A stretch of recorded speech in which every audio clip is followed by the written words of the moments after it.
Indiana Sports Beat Radio, presented by Endeavor Hospitality Group and Andy Moore Honda of Bloomington.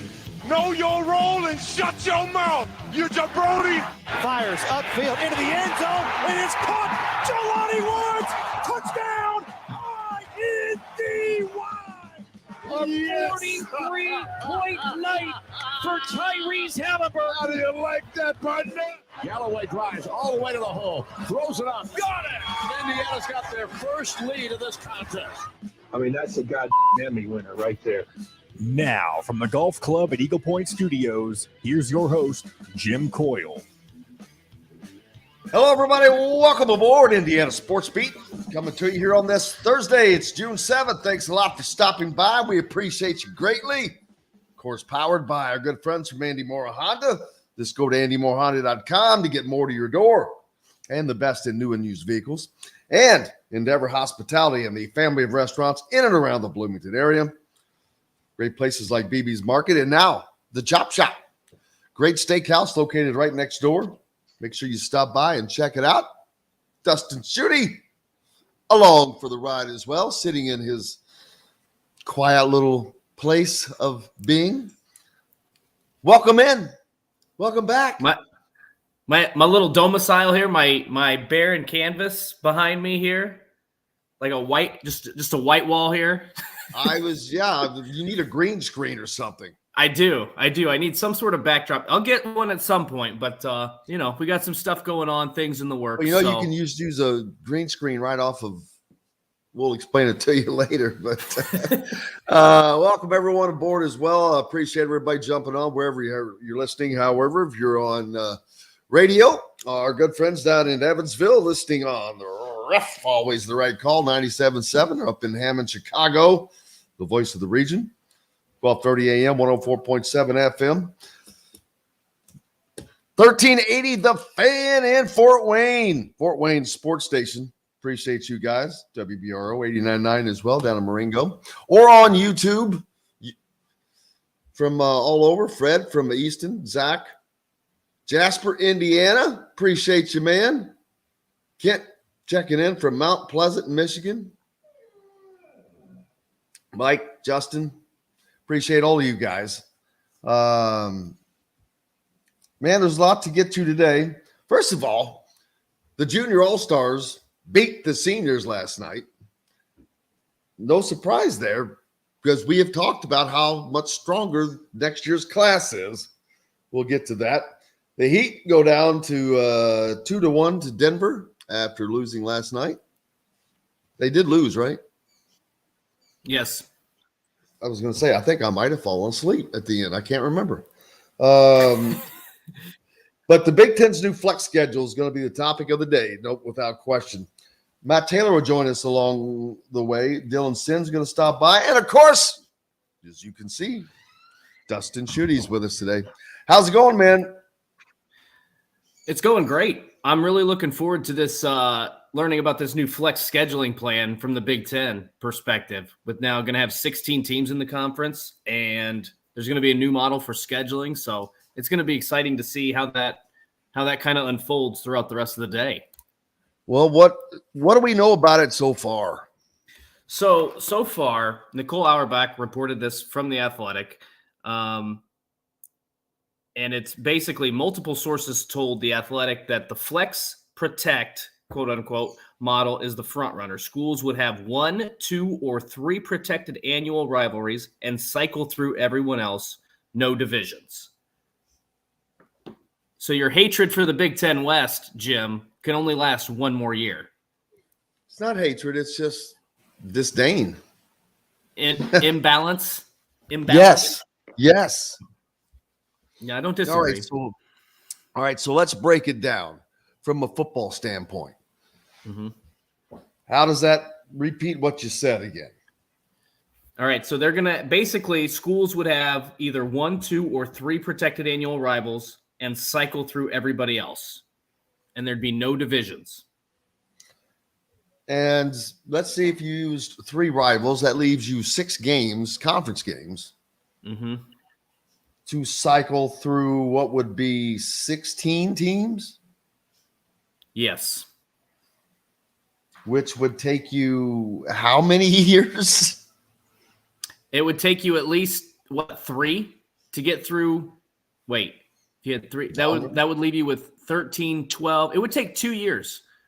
Oh, I think, if my math is correct, because your team A would then knock it down that total to 15, and then the 3. Let's say they do go with 3 protected rivalries, that knocks it down to then 12. So then you would play 6 1 year and 6 the following year. Well, assuming that's how they would go about it. how are they going to determine whom plays whom? They drawn this out of a hat, because can you imagine saying, all right, our rivals are Indiana decides to pick their rivals as Purdue, obviously. Right. Who would their second? Michigan State. Michigan State, probably. Because they want a power, but they don't want to have to play Ohio State every damn year or Michigan every year. But they need something like Michigan State, who they so I would go with Purdue, Michigan State. They don't have to have a third. No. And I don't know. But if I were them, I would say Rutgers. Rutgers, yeah, that would be a good one. Illinois would make sense. Illinois Maryland would make sense, to be honest with you. Although I don't know how much of a true rivalry there is there. What is? I don't know.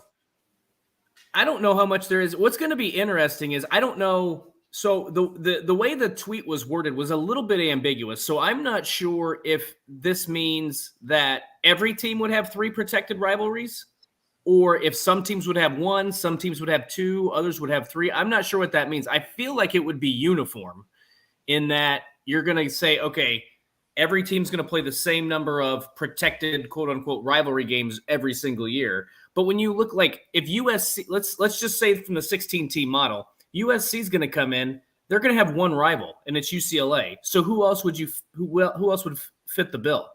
So that's why I don't. For them, they might not be afraid to take on a big boy. Right. But who would, so Ohio State has a rivalry with Michigan.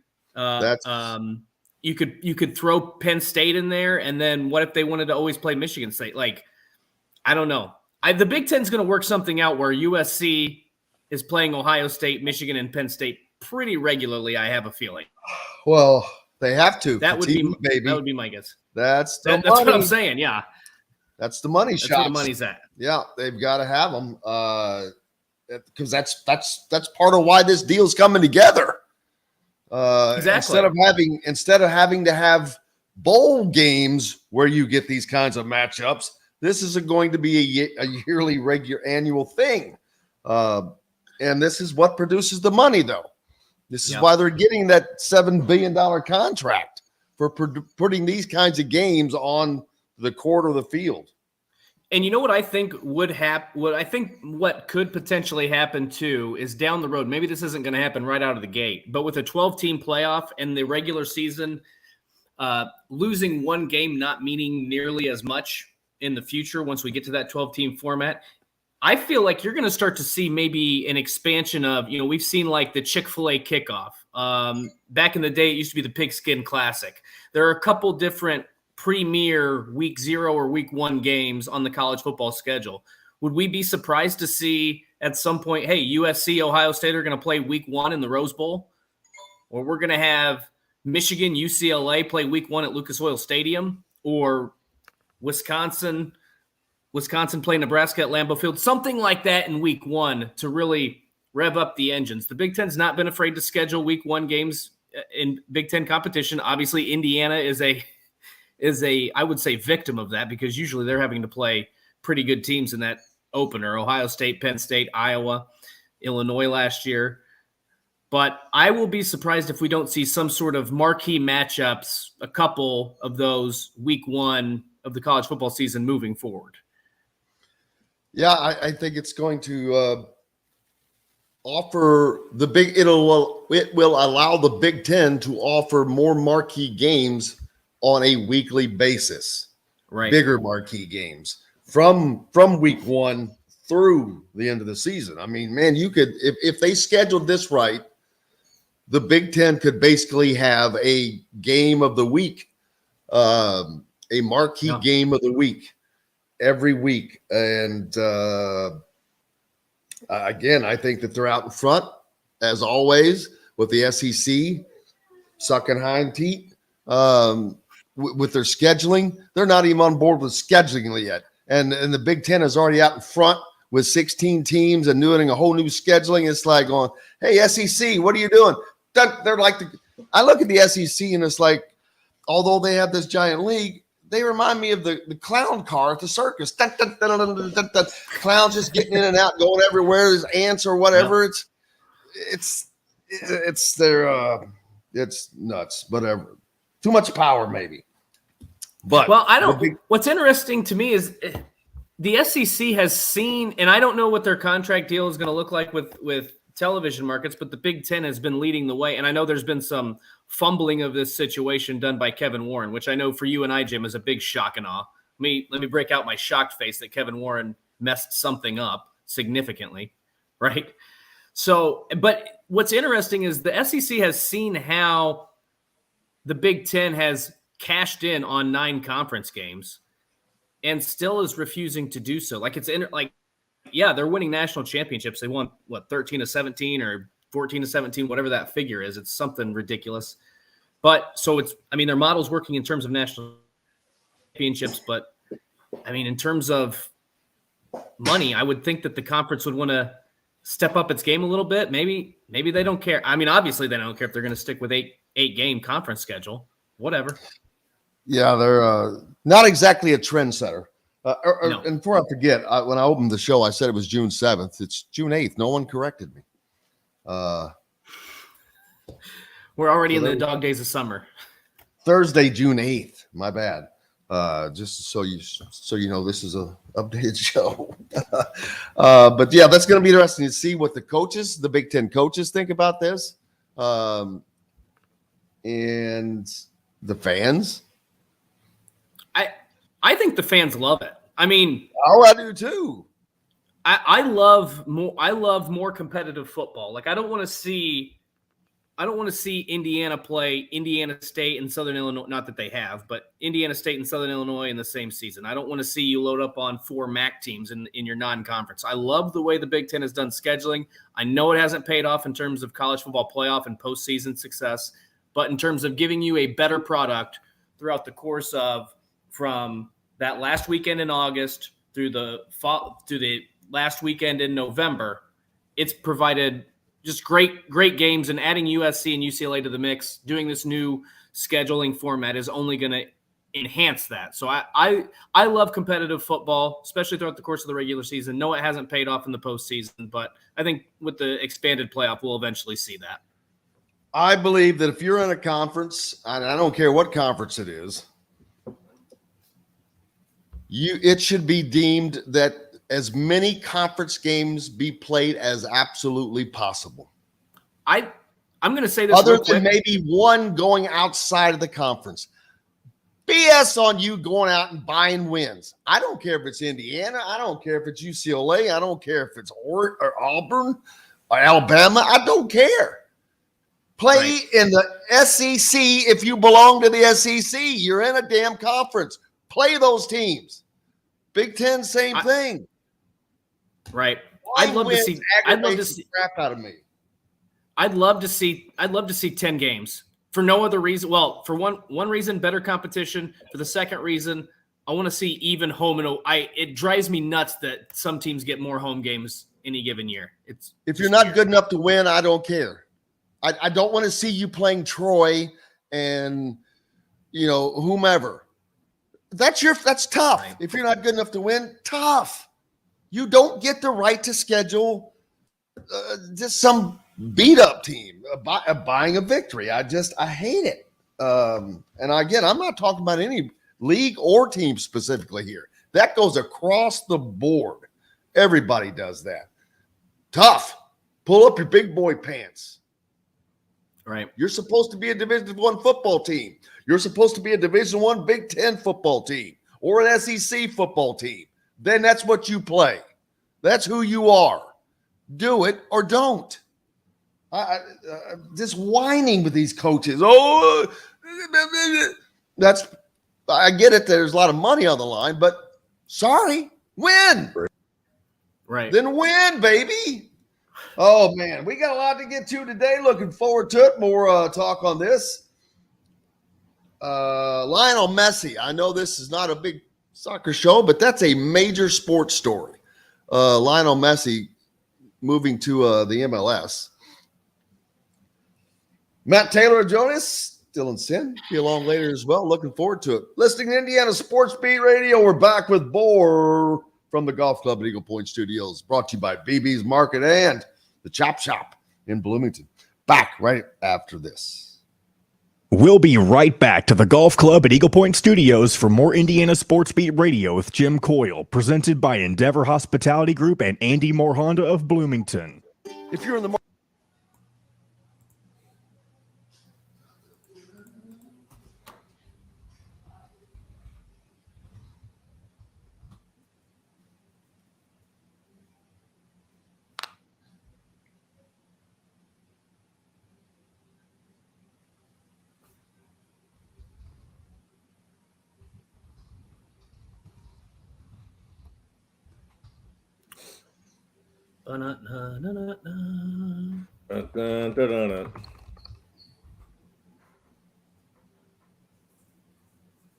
Phenomena.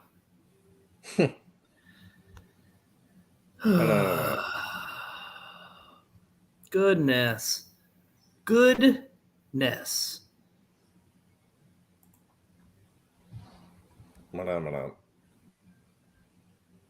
I should probably pour more coffee. All right.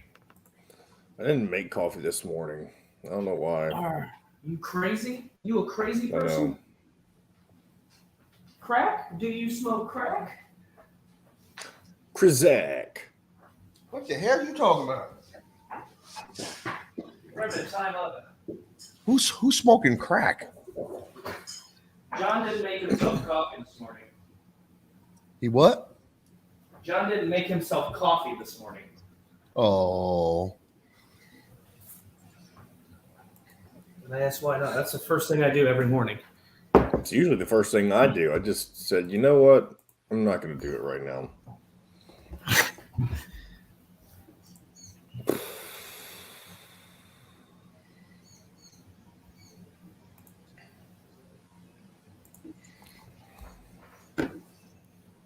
Hey, you know what? Think about it. Back in the day, look at the Big Ten schedules way back. That's who they played. Yeah.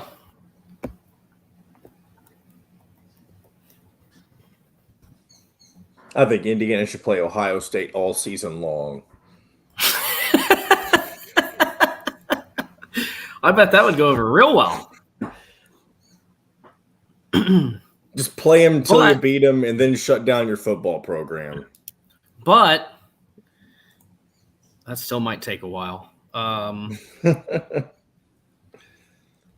Play dirty, go for the leg, hurt everybody you need to hurt. Maybe you could do a field goal kicking competition or something. Maybe. All right, here we go. Food and custom metal art. Check out their custom growlers. Metalworks Brewing Company has an updated menu, new brews, and will be offered in all Endeavor Hospitality restaurants. Come taste with Dr. Hops' Brewing. Metalworks Brewing Company. Bring your passion and your thirst. This segment is brought to you by Southern Stone Restaurant. Now back to the Golf Club at Eagle Point Studios for more Indiana Sports Beat Radio with Jim Coyle, presented by Endeavor Hospitality Group and Andy Moore Honda of Bloomington. Welcome back to the Golf Club at Eagle Point Studios on this Thursday, June 8th. Dustin Schutte with me. Jim Coyle here. We were talking about the Big Ten's new flex model that was released. And, yeah, I think they should just make it simpler, man. All conference games or just 10. So they play 12 games. Yeah, think you if know you what? made I'm good with 10. You get first 2 games and no more. The league should not be allowed to stick, and I'm going to pick Indiana on this case because I think Indiana's getting screwed. Well, I know they are. They've opened up with a Big Ten game, I think 4 out of the last 6 years now. That's my last year they played Iowa was their opening game. That was Iowa's second Big Ten opening game since 1979. right. And that one was against Indiana as well. Indiana, is this the 3rd time in that 6-year span that they've opened with Ohio State now? It was 2. Wow, good question. One was on a Thursday. 2017. That was Tom Allen's first regular season game as Indiana head coach. That's a good question. Did they open with Ohio State? When was the last time they opened with Ohio State? I remember they opened with them on a Thursday with College Game Day here back in. I'm pretty sure that was 2017. 2017. I think that was 17. Then they had Penn State in 2020, Iowa 2021, and then Illinois last year. I feel like you're right about there being another Ohio State, but I don't remember. 2018, they played Ohio State at Ohio State in Columbus in the middle of the season. I'm trying to think about 2019. That would be the one. But regardless, I don't think I'm pretty certain there's no team, and I'm not saying this is for IU, but just I don't know how does a team get hit that hard, period. But 2017 was the last time they opened with Ohio State. Okay. Thanks, Jason. Appreciate you. Damn it, I thought that they had sooner than that, but either way, they've had to do it in an enormous amount of times, and it's like, why? Now that is what I see.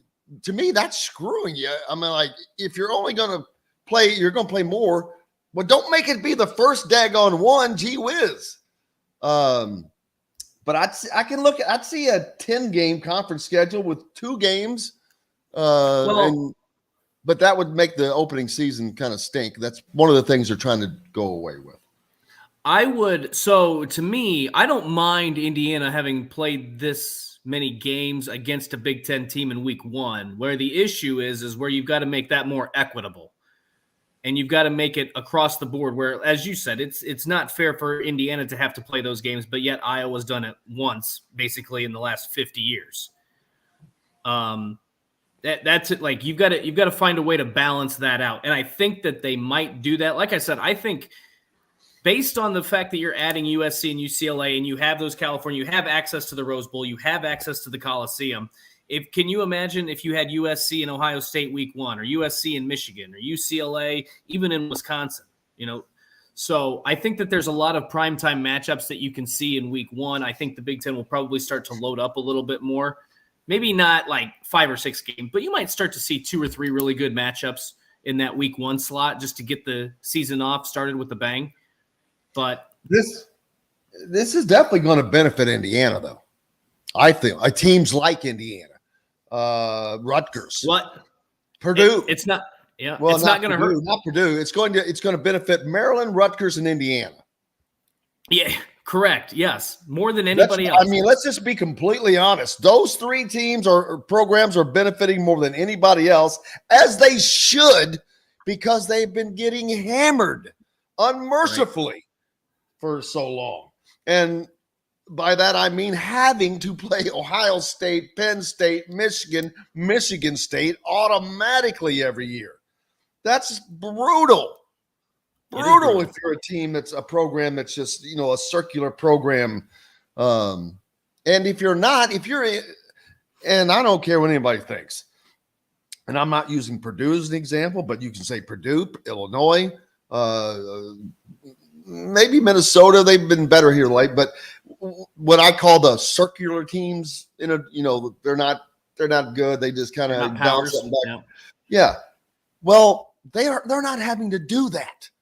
If you're over in a different division, you don't have to play those guys guaranteed every year. You got a shot. You already have a flex schedule of sorts. So this is going to loosen it up for the teams in the East, I think, to their benefit. Now they're going to have to still play hard games. They're still going to play these teams. Well, look at. I'd have to go back to 2021. 2000. So last year, Purdue missed Michigan and Ohio State, if I remember correctly, and then they went on to win the Big Ten West.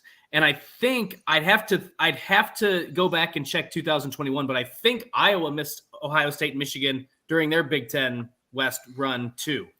Let's switch from one flex schedule. Speaking of which, our buddy Matt Taylor joining us. Matthew, how are you? Yo, can you hear me? Yes, sir. How we doing? Pretty good, brother. How are you today? I'm doing well. How are you guys?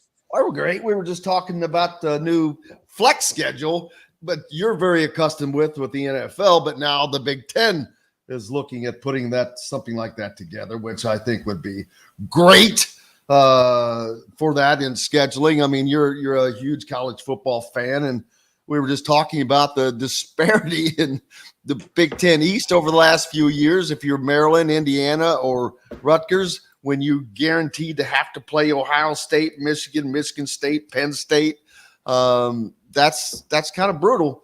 But we're looking at, I don't know how it's going to work out, adding UCLA and USC, but going away with the divisions. Dustin, quickly give him a quick overview of what we just said of how it's just of how it will work. Well, I mean, basically, you're not going to have divisions anymore, and you're going to have a couple protected games, 1 to 3 protected games, 1 to 3. They haven't made a decision yet, and then the rest of them, you're just going to kind of cycle through on a year-to-year basis. So, hopefully, when it comes to the relevancy on this show and what we're talking about, that leads to a more balanced schedule, maybe for a team like Indiana, who's had to play Ohio State, Michigan, Penn State every single year. Right. Yeah, I mean that's awesome. I saw the headlines for that. I didn't dig into that yesterday, but so does this start as early as next season then? Yeah, the 2024 season, I believe. Yes. Mm-hmm. Yeah, and I think I said this on we talked about this before. I mean, to me, the divisions serve no purpose anyways, because you could have.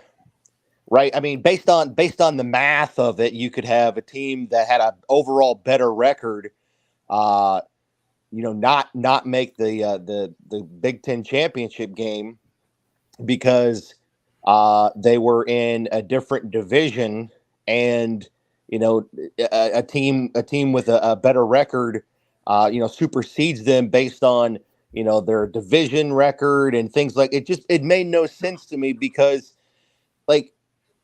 In the NFL, they have a series of tiebreakers. You don't need divisions anyways. They serve no purpose. Like why can't the two best teams in the conference just play in the conference championship game with the series of tiebreakers? It makes no sense to me. So from that, I mean, the NFL has that in terms of playoff seedings and things like that. I never understood why you needed divisions anyways, because a team like Indiana just gets buried every year, just scratching and clawing to get to 6 wins to make a bowl game. And it's just stacked up against them having to play those traditional powerhouses that literally have 50 to 75 years of a head start on them in terms of tradition and recruiting, build up, where those programs just recruit themselves. Now, kudos to them. They've earned that. They've built that. But Indiana with Tom Allen, they're doing everything right, and they're still not able to sort of improve their record with wins to show for it. And so from that standpoint, I really hated it for teams like Indiana and Maryland and Rutgers, because they were, I think, probably team-wise and talent-wise better than a lot of teams in the West, but they didn't have anything to show for it because they had to play those monsters every year, and they were better than Illinois and Nebraska and Purdue and Minnesota. So I love this, and I don't know what took so freaking long. I Well, agree and the with thing you, that man. yeah, and the thing that I don't understand either is, and when they went to divisions in the first place, why? Because you're going to have a scheduling imbalance, right? Like because of television revenue, they basically pitted Michigan and Ohio State on Nebraska's schedule every year. Iowa, Right. Yes. I think 2 years ago, I'd have to go back and look, but I think Iowa missed Michigan and Ohio State, went to the Big Ten championship game. This past season, Purdue misses Michigan and Ohio State. They go to the Big Ten championship game. Why would you not have just taken your Big Ten West record? I have no problem if you want to schedule games for money's sake, but make it about the divisions because that's equitable. It's not, in my opinion, it's not fair. And this is nothing. Purdue had a great season last year. This is nothing against them, but it's not fair that team chance to compete for a Big Ten championship. Meanwhile, a team like Illinois had to go on the road to Michigan. I don't remember if they played Ohio State or what the case was, but you get my point. Like, it just doesn't make sense. In the NFL, Matt, you play each team in your division twice. You get them at home, you get them on the road. It makes more sense the way the NFL has it figured out, and it has never made sense why the Big Ten would not just do what your division record is, sends that team to the Big Ten championship game. All right. Like there's 14 teams in the Big Ten as of right now. Not everybody's playing everybody else anyway. So why have divisions? To your point, I mean, bottom line, I completely agree with you.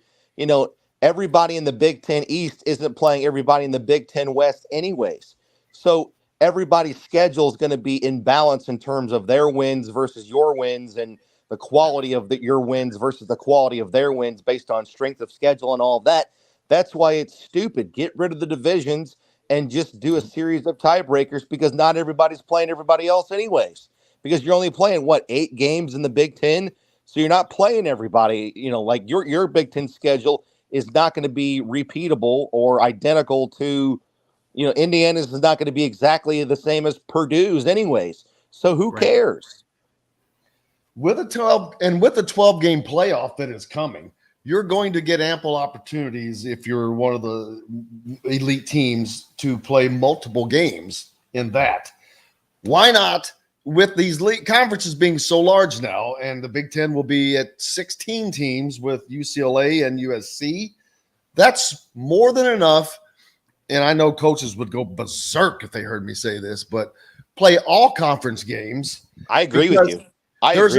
That's how it used to be. And guess what? That's how it is in the NFL. Like, I mean, everybody's really good in the NFL. Why not just play everybody in your league? And you have the flexibility. And with that, you would have the flexibility to say, okay, you're not going to screw teams as much. Indiana can play.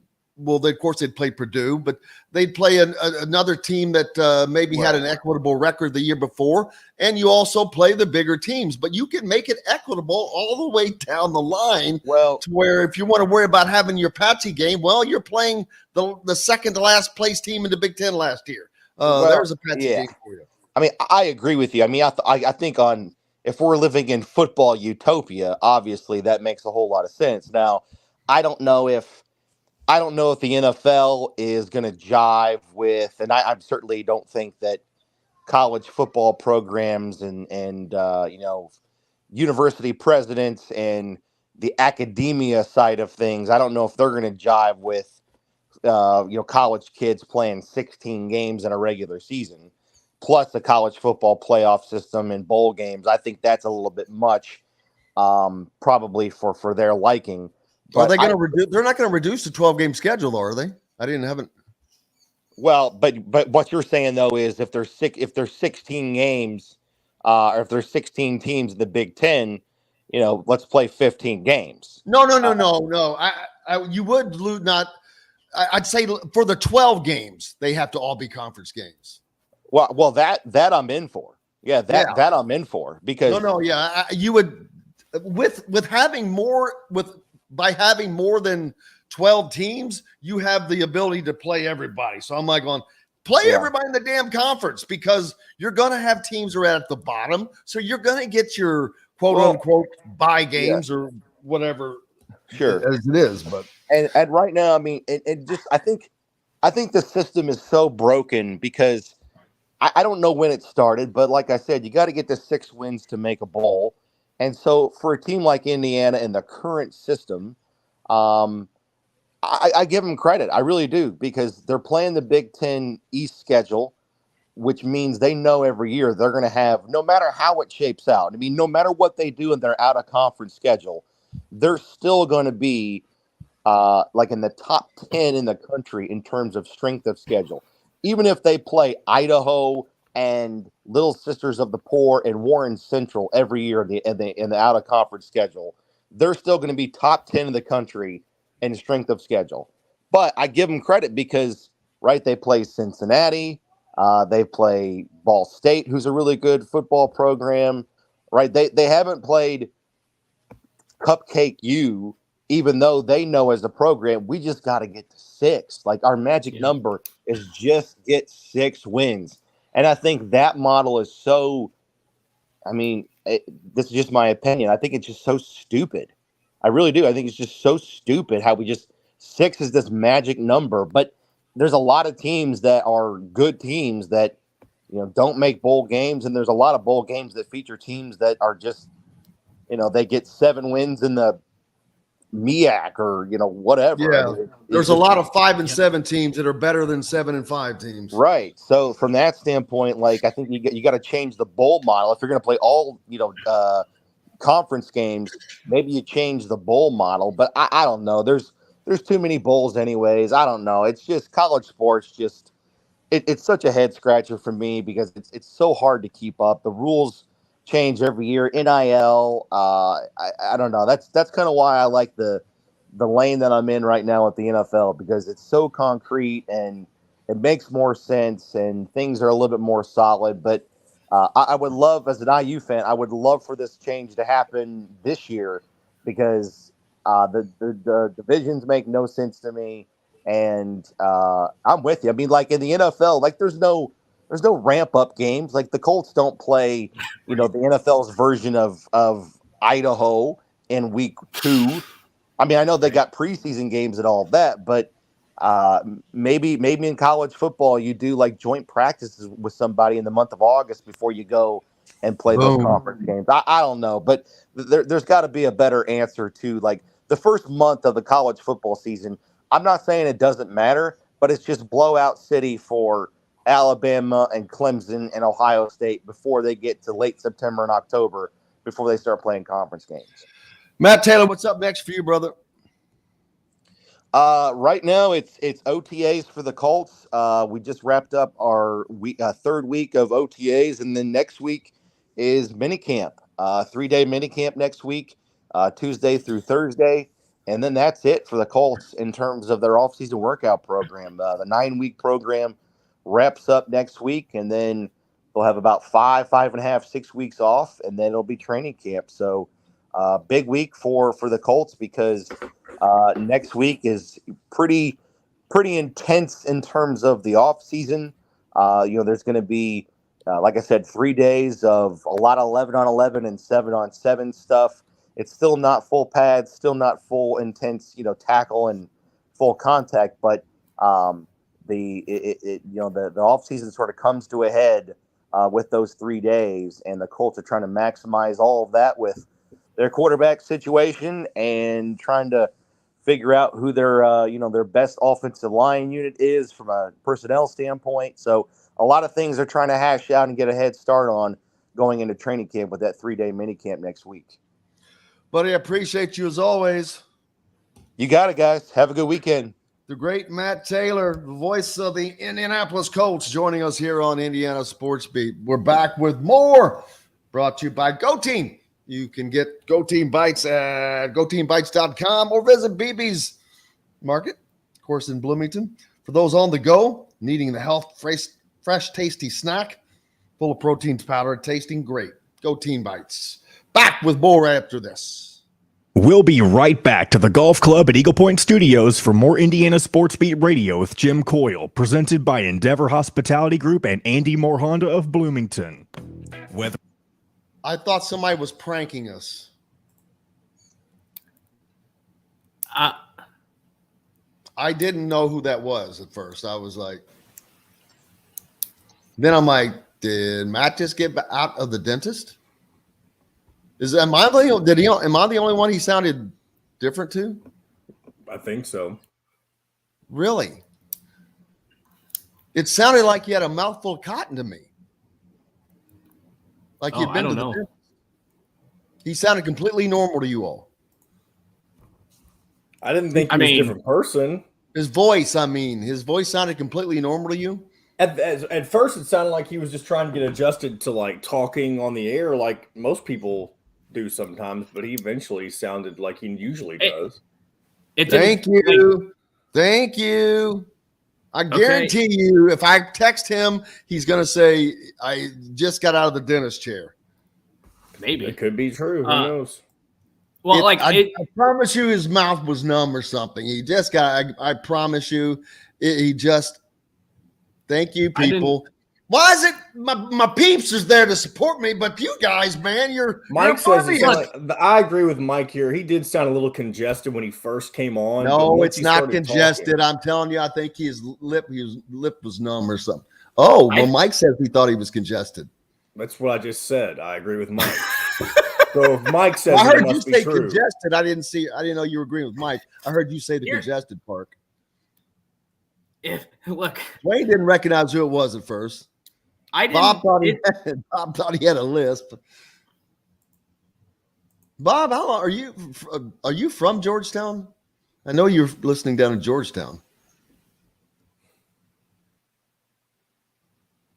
Like it sounded like he wasn't. I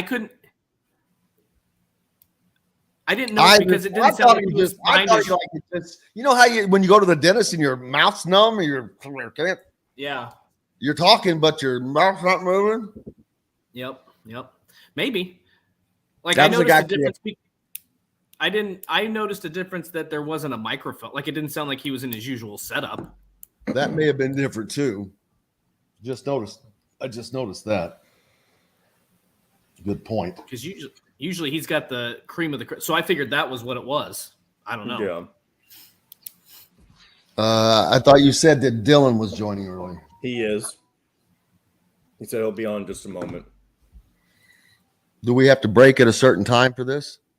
Yeah, so what you'll need to do is still do your 9:30 break for Fort Wayne, but you can see if he'll stay I'm sure he'll stay for another segment since he's a little late. Yeah, we're making him. Cracking the whip. Gonna make him. We gonna talk some hoops. Yeah, just make sure you need to hit that 9:31 though. Throughout the Bloomington area is a fresh, home-cooked, nutritious meal prep that we cook up. The Fresh Fork takes care of all the planning, shopping, and prepping and can even deliver them to your doorstep once a week. Cool. That's right. It's the fastest, simplest, and easiest way to avoid decision fatigue. You pick your plan and pick up at BB's Market with no extra charge. So leave the heavy lifting to us and enjoy healthy eating with stocked meals in your fridge. Order online today at thefreshfork.com. Fresh Fork is a proud partner of Wow Network. This segment is brought to you by Remax Advanced Realty, Indy Home Pros team by Cheryl Sizemore. Now back to the Golf Club at Eagle Point Studios for more Indiana Sports Beat Radio with Jim Coyle, presented by Endeavor Hospitality Group and Andy Moore Honda of Bloomington. Welcome back, Indiana Sports Beat. Coming to you here on this Thursday. It's June 8th. Cheryl Sizemore, Remax Realty. For those in the Indianapolis area looking for a home, you need Cheryl and her 2 decades of experience. Could be the difference between you getting the home you want or not. Reach out to her, Cheryl at IndyHomePros.com. She's a great supporter of Indiana Sports Beat, and she's a big Hoosier fan. Bob commenting on the Andy Moore Honda hotline. I've seen him a couple times from Georgetown, Indiana. He was born and raised in New Albany. His dad was a sports editor of the old former sports editor of the old New Albany Tribune, now merged with Jeffersonville Evening News down there. But I'll be darned. Eddie LeDuc was the sports editor at the Tribune, so as well. I wonder if that was Eddie after you. Eddie LeDuc played minor league baseball, well known down that area. And I played high school sports with his son, Casey LeDuc, who is or was the baseball coach at Floyd Central. Stories just keep weaving, man. It's weird. Yeah, Small world. It gets smaller every day. Oh my gosh! All right, I gotta tell this story. Okay. Go ahead. No, go go ahead ahead. and tell this story, and then because this is just a small world story. This has nothing to do with anything other than when I was in college, I went on an overseas trip to Germany, and we went into this little breakfast place, this little pastry shop. Go in, sit down in this booth, and a gentleman and his friend sit down. Wait a minute. First of all, before we go back, could you have gone on a non-overseas trip to Germany?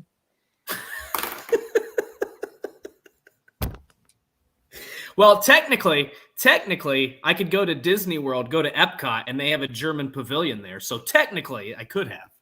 I mean, technically, you could go to England, and that would you still have to go overseas. But then to get from England to France, you could go undersea, and then go on to Germany. There you go. So that would be over under. You have the over under covered. That way, you have the over under covered.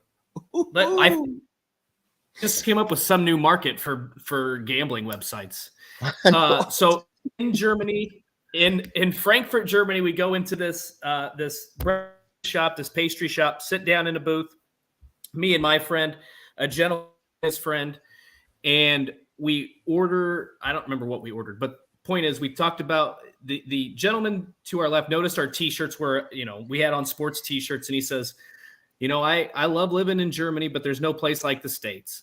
And we got to talking a little bit, and he said, I lived in the Midwest for 20 years. Oh, that's crazy. We're from the Midwest. We're from Indiana. He lived in Indiana. We said, where at in Indiana? He says Kokomo, Indiana, which is 15 minutes from my hometown. So I flew halfway across the world to Germany.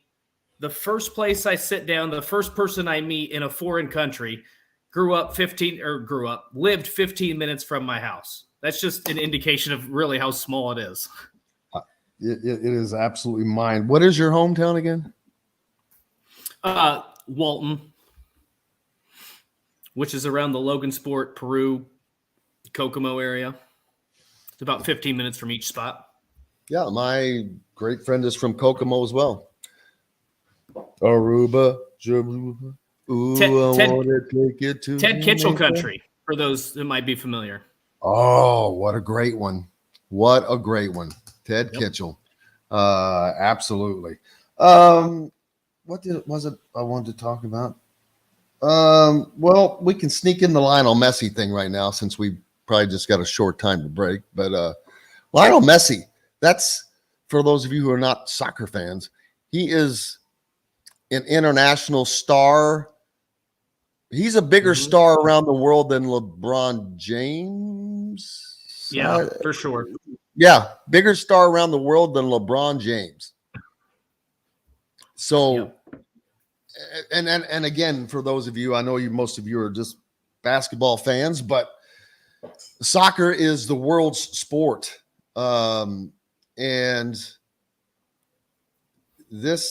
he is, back the first guy to do this was what's his name, Mr. Posse Spice Girl guy. Wasn't it David Beckham? Bend It Like Beckham.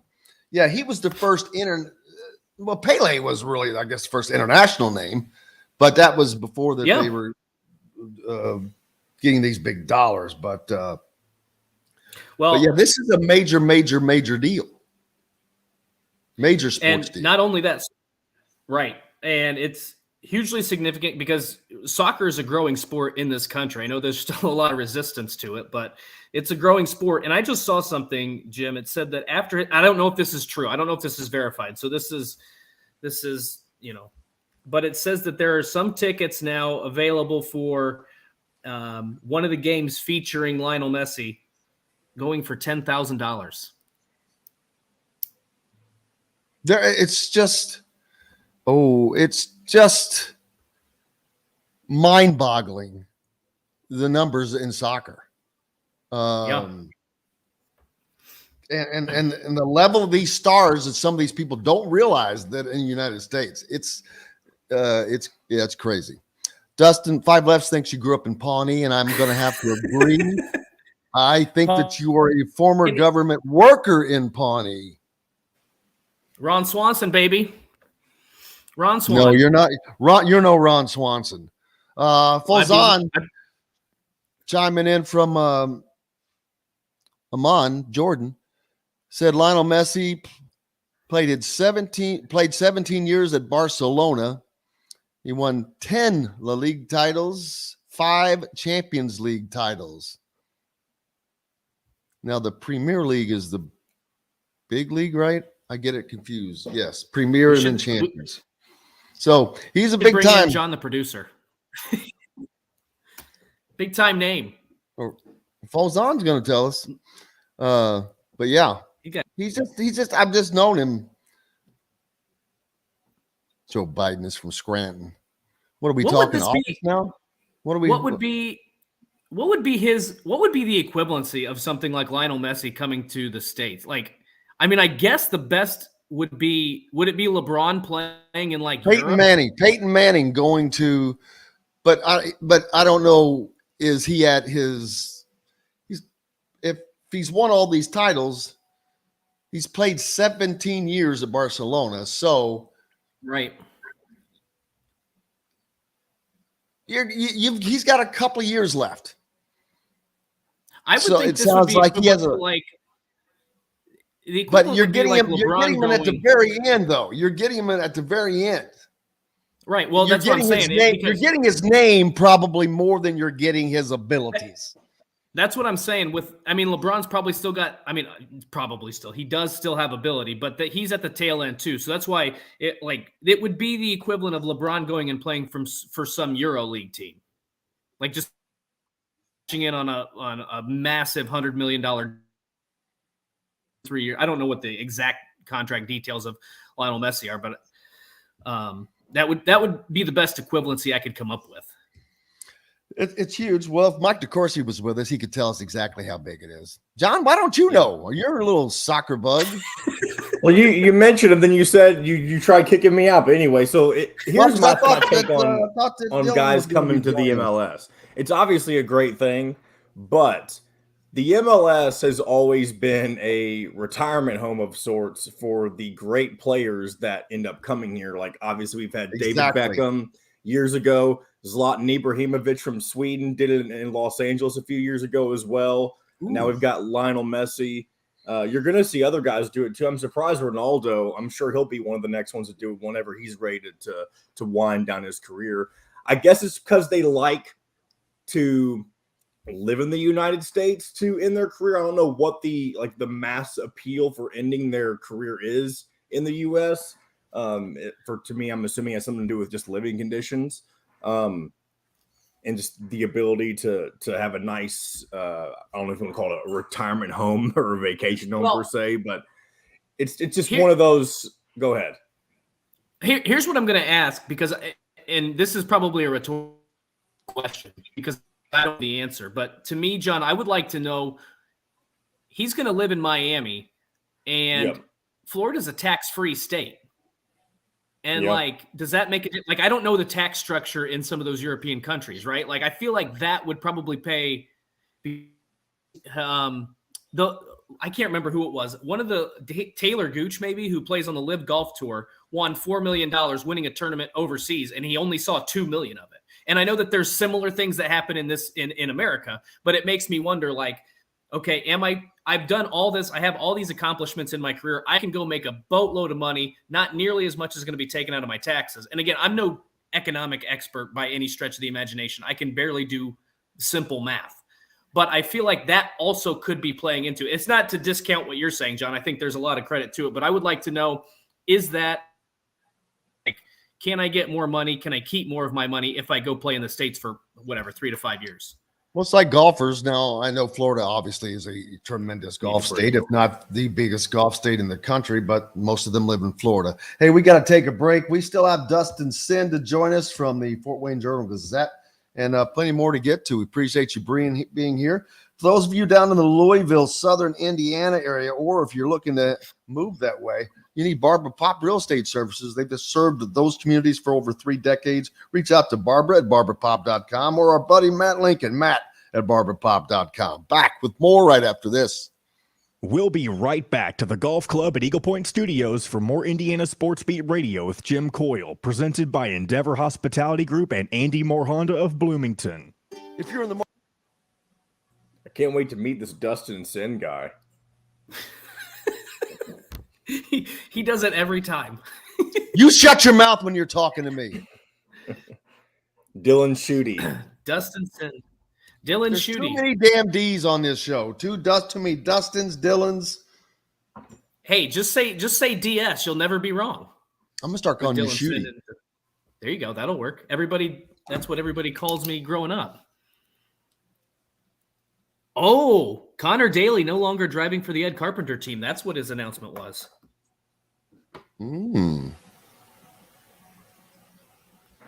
Here comes Dylan Schutte. Dustin Sinn. See, why are y'all putting that in my head?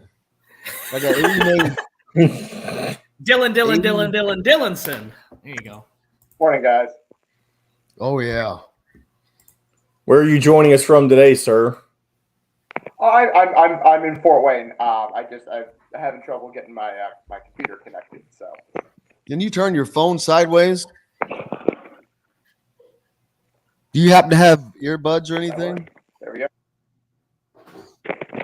You probably make the sound. Let's see if that fixes the sound.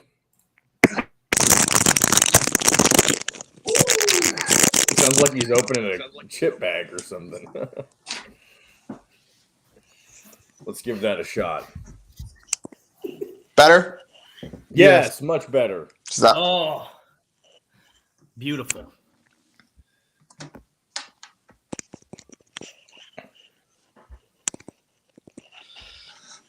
All right. Still got a minute 20. Oh, Fazan's got the scoop. He was offered a 2-year contract in Saudi Arabia for $400 million tax-free and opted for Miami. Because David Beckham, he also played in Florida whenever he came over here. How much is he getting? Messi? Hold on. Yeah.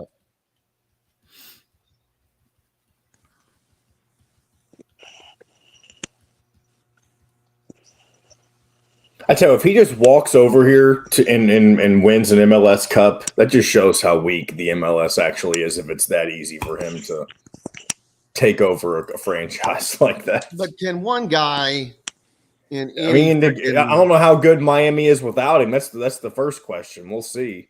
But can one guy in any pro league do that? Yeah. LeBron James can't do it. Offers an extensive wine selection with a sommelier on staff to help you with your selections. Feast also provides a wide variety of cheeses, gourmet sandwiches, entrees, a coffee bar, bread, pastries, all made fresh and mouthwatering. Stop by Feast Market and Cellar today. This segment is brought to you by Feast Market and Cellar. Now back to the Golf Club at Eagle Point Studios for more Indiana Sports Beat Radio with Jim Coyle, presented by Endeavor Hospitality Group and Andy Moore Honda of Bloomington. Welcome back. It is Thursday here in June 8th. Appreciate you guys for being along for the ride, no matter where you are. Jim Coyle with you as always. Shooty Dustin here for the ride. Going to have Dylan Sinn in a little bit joining us from the Fort Wayne Journal-Gazette as well. We fin to talk. There's Dylan. We see Connor Daly no longer driving for Ed Carpenter. A little news breaking. We love to have breaking news during the show because so often it happens immediately afterwards. So there's that. So that'll bum out some IndyCar drivers. We were just talking about Lionel Messi and his gigantic deal to come to America and how that is a huge deal. Yeah, I mean, has there been anything as big as this since David Beckham came to play for the Galaxy? Yeah, you're muted somehow.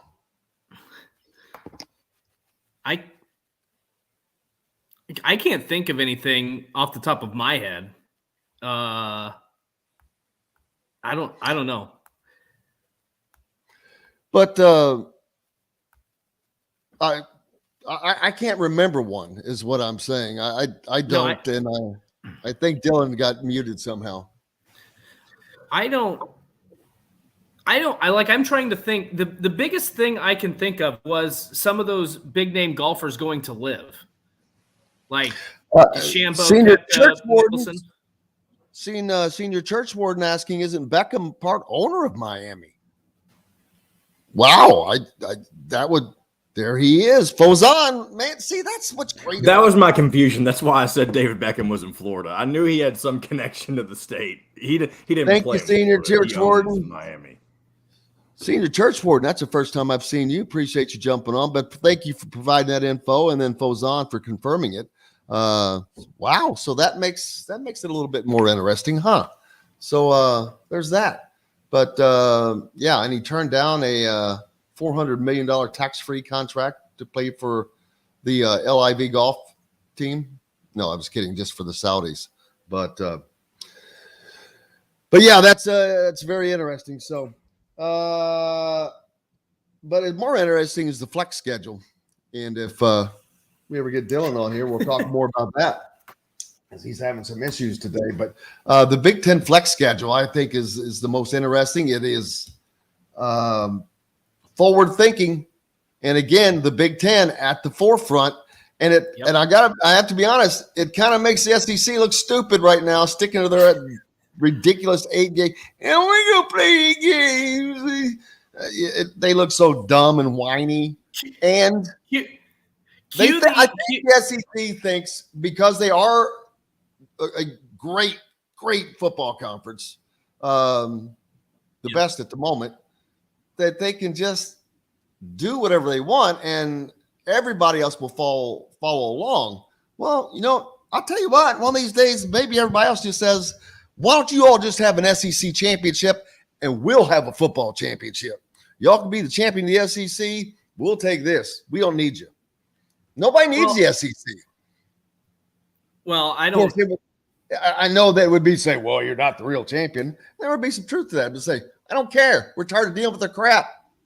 Right. Well, I don't know. It's just still I brought this point up earlier. It's still interesting to me that they've seen the success and how much money the Big Ten makes doing just simply going to a 9-game schedule, and why you wouldn't want to do that. And again, when you go to a 12-team playoff, the SEC should still be queen bee in terms of at the top of the mountain, right? Like, you know why? They'll have 3 to 4 teams in it every single year, I think. Here's the big reason, though. The Big Ten owns, well, they don't really, but the Big Ten has the Big Ten network. Well, they have the SEC network. But the SEC network is nothing but ESPN. Well, but you could say that Big Ten network is a subsidiary of Fox. It is. They do own 60% of it, but I believe ESPN is a lot bigger stake of. I think they basically control that network, where the Big Ten seems to try to benefit its conference with its network, and they're going to make that money. Where the SEC is whining about not getting more money for playing a conference game as opposed to a non-conference game. Well, I'll tell you what, if I was ESPN, I'd say, we'll take your average rating for your biggest non-conference game last year and this game and see what the difference is.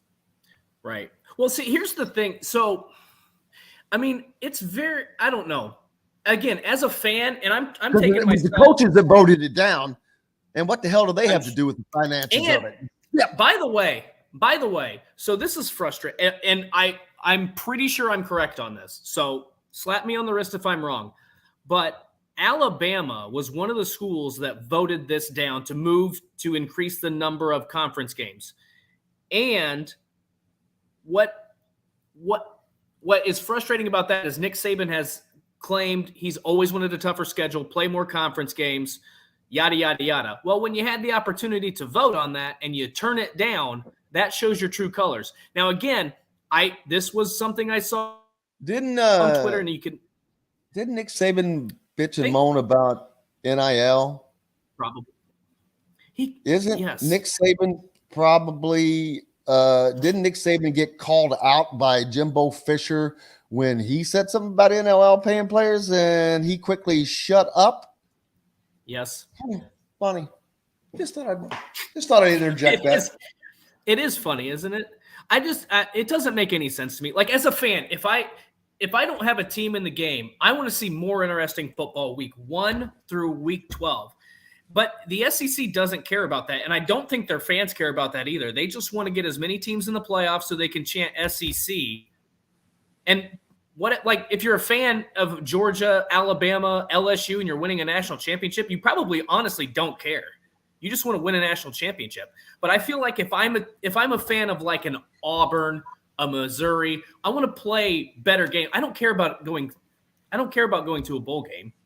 Nobody. How many players opt out? Those bowl games, for the most part, are not very interesting anymore. Let's just call it what it is. It's a very, very sad thing. But the bowl system, and a lot of people said that this was going to happen, that it was going to destroy the bowl games and the playoff. Yeah, and I mean, they're still playing at some of these places, but the only place the bowl games were really important were to the communities they were in, though. That's the thing. These bowl games were important to those communities. And TV. Well, no, but I mean important to the community. Okay, I got you. Yep. It's a yearly annual thing where you have lots of volunteers. You probably have it probably benefits there's certain charities that they would benefit. So this stuff has been going on for years. I mean, the Rose Bowl, which is not going away, but freaking that's been going on for 100 years. How long is the whatever bowl? You can talk about all of them: Sugar Bowl, the Cotton Bowl. It's all the bowls you used to think of that don't even use the stupid names for anymore because they got Bad Boy Mowers cherries something in front of it. You're not wrong. Gasparilla Bowl, baby. I don't even know. See, I don't even know what that is and where it is. We got the Pop-Tarts Bowl now. I'll remember that one.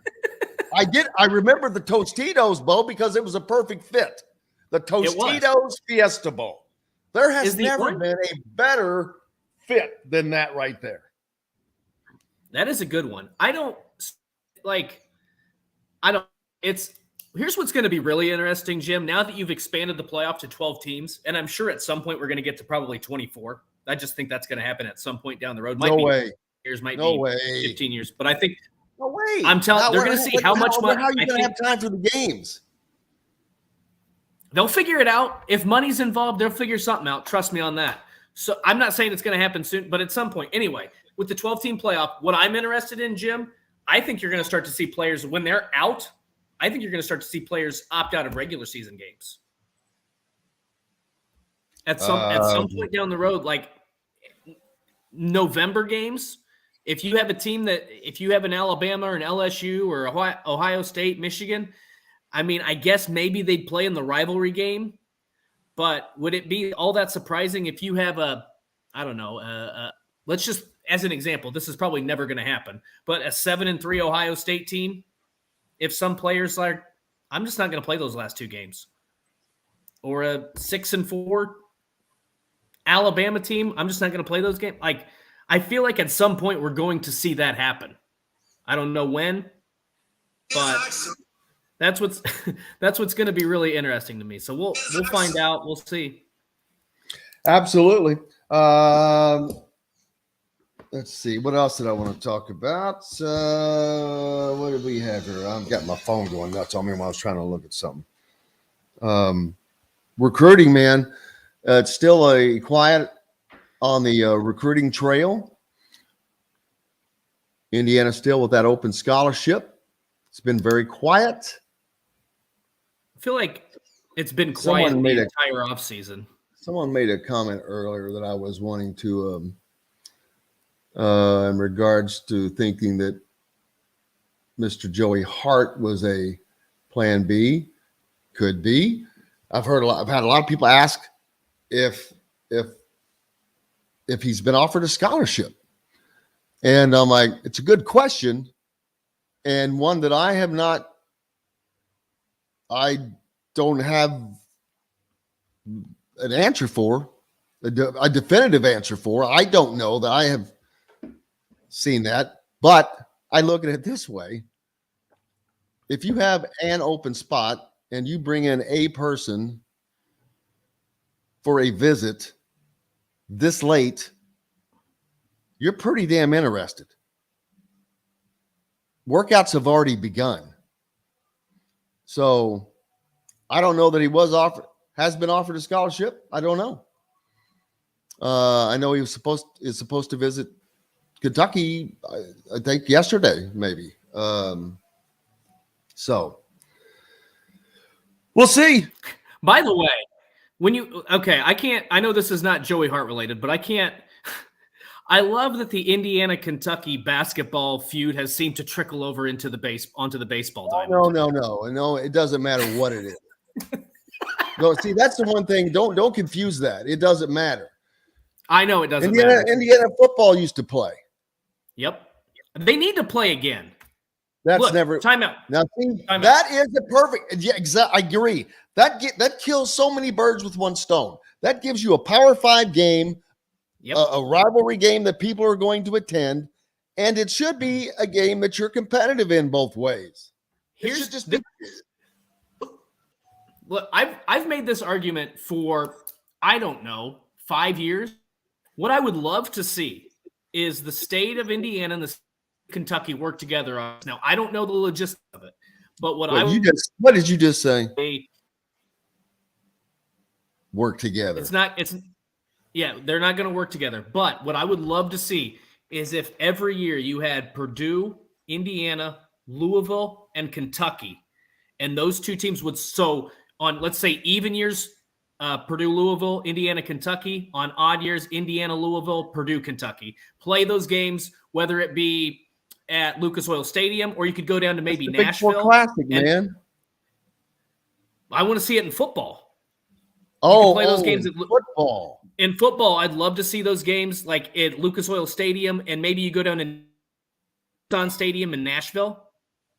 I feel like that would be those would be a lot of fun. You could play, like I said, even years, maybe it's Purdue, Louisville in Lucas Oil Stadium, in Kentucky, Indiana down at Nissan Stadium, or swap them. I feel like it would be great for cities. At least for Indianapolis, I feel like it would be great. I don't know. You could do it on a Friday, Saturday, or a Saturday, Sunday, or Thursday, Saturday, whatever the case might be. I would love that. I think that would be awesome. That, as you said, Jim, it would give you a Power 5 opponent. There's a little bit of I don't know that there's a little bit of a rivalry there in terms of Purdue, Louisville, but with Braum at Louisville now, having coached at Purdue, you could build up something with that. I don't know. It's just a thought I've had. I'd love to see it. Basically, I just want the bourbon barrel back is all I want. Yeah, well, I think that resides, unless there are two copies of it, renditions of it, each side got to keep. There is that I think that's still in Bloomington. I'd have to research. When was the last time they played? That it was the 90s. 2005 was the last time they played in football in any capacity. 2005?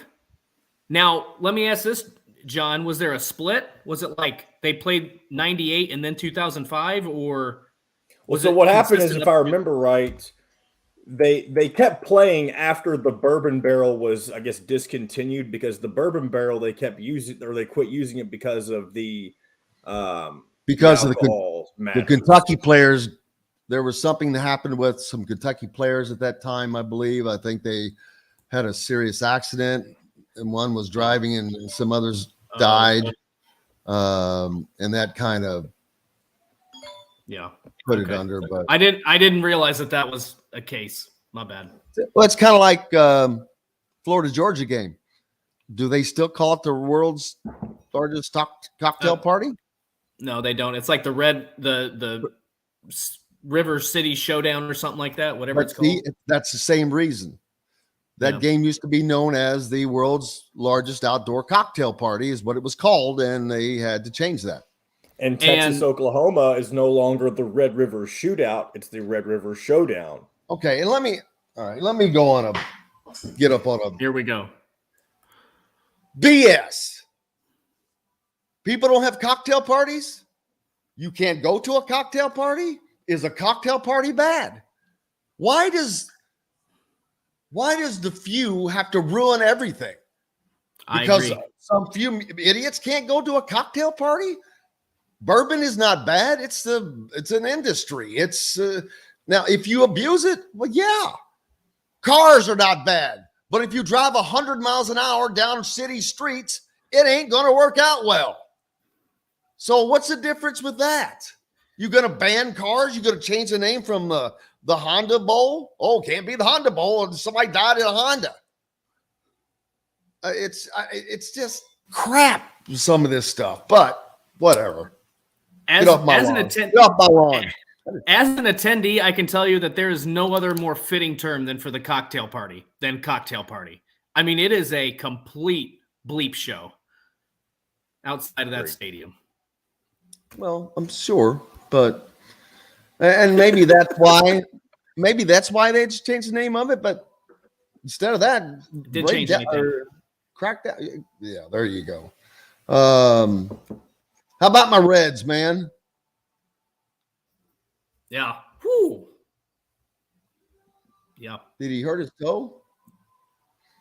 Yeah, that's the guy they just brought up, right? Did you see the dinger he hit? Nope. Okay, you look it up. Wow, he's already knocked a big one. He just got up there. Mm-hmm. That's awesome. I never thought that I would have an opportunity to. And I almost hate to say cheer for the Reds again because don't get your hopes up. You're just setting up for heartache. Right. But no, just seeing them be in third place, I'm cool with that. I'm like, hey, man, they're trying. They're building. So we'll see. Jaden Mustaf, 2024 four-star guard, begins his Indiana basketball visit. We'll talk about that when we come back. You're listening to Indiana Sports Beat. Jim Coyle with you. Dustin Schutte as well, brought to you by Metalworks Brewing Company, served in all the Endeavor hospitality restaurants, in addition to its own location right off of the square on 6th Street. If you visit Bloomington, we're back with more right after this. We'll be right back to the Golf Club at Eagle Point Studios for more Indiana Sports Beat Radio with Jim Coyle, presented by Endeavor Hospitality Group and Andy Moore Honda of Bloomington. Whether it's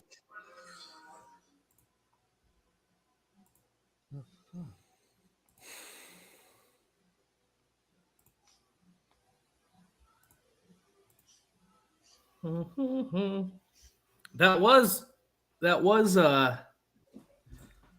did you really not see that home run? No, no. Hold on.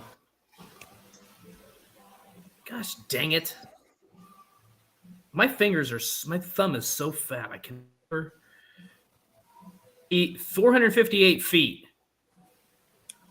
What? I'm sending it. He hit it 458 feet. I'm sending this to you via text. I mean, he smoked it.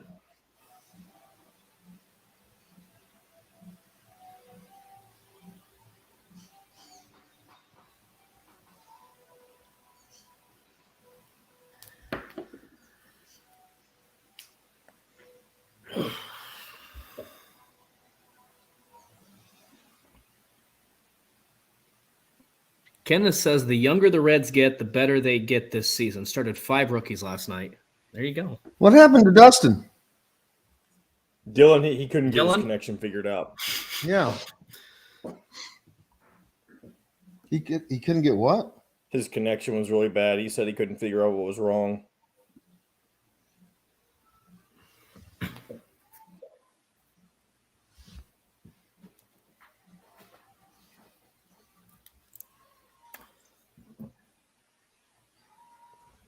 Dustin Sinn. Dustin Sinn. Dalen Schutte here. Dustin Sand. Dust and sand. What am I looking for?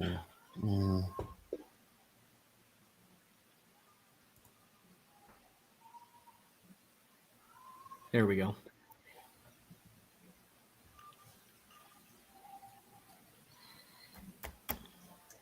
Ba-da-da-da-da. Ooh. Oh, dang it.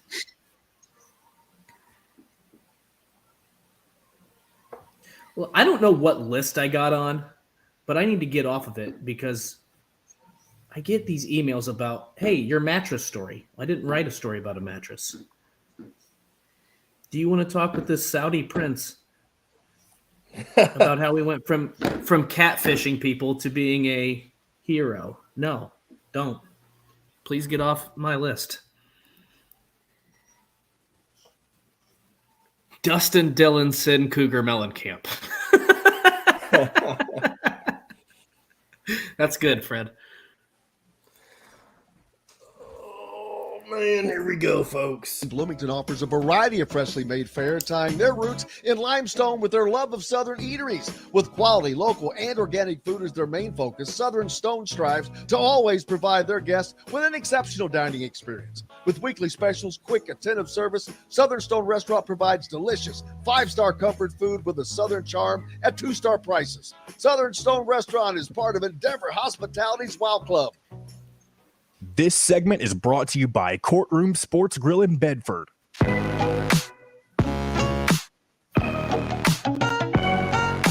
Now back to the Golf Club at Eagle Point Studios for more Indiana Sports Beat Radio with Jim Coyle, presented by Endeavor Hospitality Group and Andy Moore Honda of Bloomington.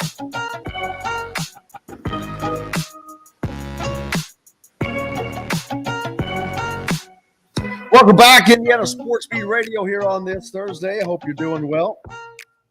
Having a great week. Obviously, the Reds are. Is Eli De La Cruz just got brought up, and I am sitting here watching this massive home run that went 458 feet. To about there may have been a couple rows left without leaving the ballpark. Yeah. Do you know what number you're wearing? I just had noticed that he was going around third base. I didn't notice it.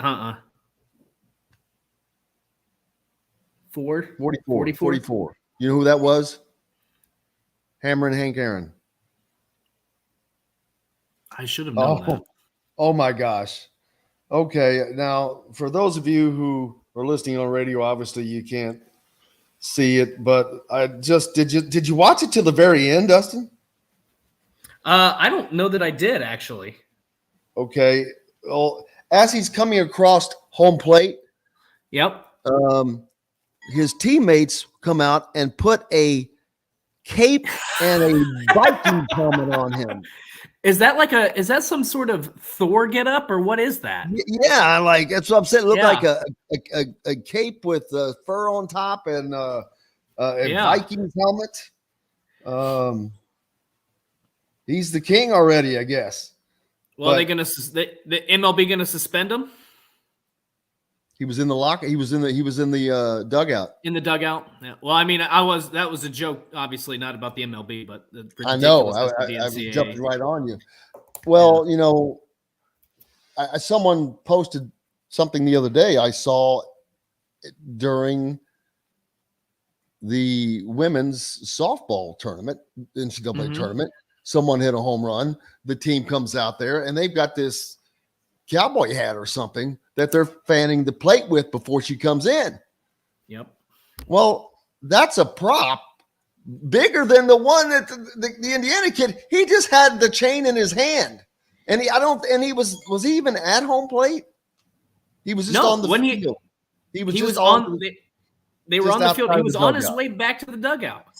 Yeah. And look, here's there's a difference between taunting the other team and celebrating with your teammates. And it's just ridiculous to me. Like, here's the thing. There's no sport. I will say this before we get too deep. Why do you need to break something out of the dugout? Just go out and celebrate. I don't have go out and celebrate. You don't need to be bringing crap out of the dugout. Seriously. No cowboy hats. You don't need to bring victory chains out. This is not the football field. You know what? I'm going to agree. Leave that crap in the dugout. So I don't disagree with what you're saying, but I also don't care. Like, again, it's one thing if it's a prop or something that you're taunting the other team and trying to escalate a situation. It's another thing if you're just celebrating with your teammates, which is what happened. That's all they were doing was celebrating with their teammates. Like, let these kids have some fun. There is no sport from youth, from T-ball, all the way up to the major leagues that damages its own sport more than baseball because of these stupid unwritten rules. It's ridiculous. And it's not just an NCAA thing. It's an MLB thing. It's a youth, high school, apparently you're not supposed to have fun when you're playing baseball. I don't understand it. You're not supposed to have fun when you do anything. Well, that also is true. Jim, I don't actually disagree with what you're saying. I don't think you need props to celebrate, right? Like, that's just, but again, it's one thing that if they're out there doing something to escalate a situation or taunt the other team. But if you're just celebrating with your teammates, I could care less. Yeah, that's a difference. Kenneth says the Viking thing has been the Reds' signature celebration all year. This is a trend by teams this year. Let's see. The Reds, Jim says, Reds do that after every home run. Can you imagine? And I know this again, I'm sounding like get off my lawn, but I grew up as a kid as a fan of the Big Red Machine. I don't see Pete Rose putting a cape on Johnny Bench as he's coming off from hitting one of his over 500 home runs as a catcher, or George Foster. Those guys were all just great Hall of Fame players that played the game. But hey, it's different time. It's a different time. I'm not going to say that some things aren't fun, but I guess some things are fun, some things are unnecessary.